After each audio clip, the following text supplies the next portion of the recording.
Мына негизги оорукананын кире бериш дарбазасы.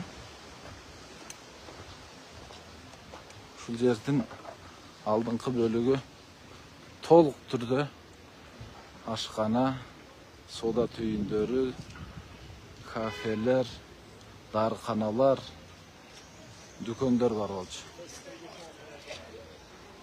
Мунун баары алынып салынды, тазаланды.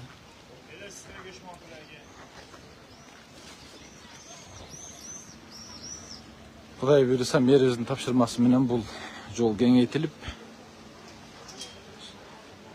унаалардын каттамы үчүн кене жасалат. Ал эми могул жерде Беман клиникасы бар, жеке клиника.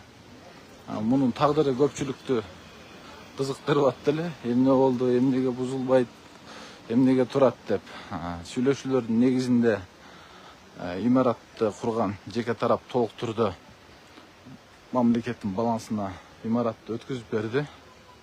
Азыр имарат мэриянын карамагына өттү. Жери буга чейин соттук процессте жер, муниципалдык жер кайтарып алынган болчу. Имараттын маселеси турган.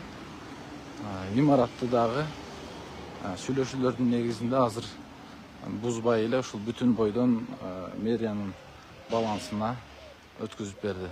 Учурда алдыңкы кире бериш дарбазалары бүт алынып, бул жер тазаланат дагы. Жол кеңейтилгенде, тоскоол болбой турган деңгээлде бул жерлери жасалып атат. Беман жеке клиникасынын тагдыры боюнча маалымат ушундай. Муниципалдык менчикке толук ээси өткөзүлүп берилди.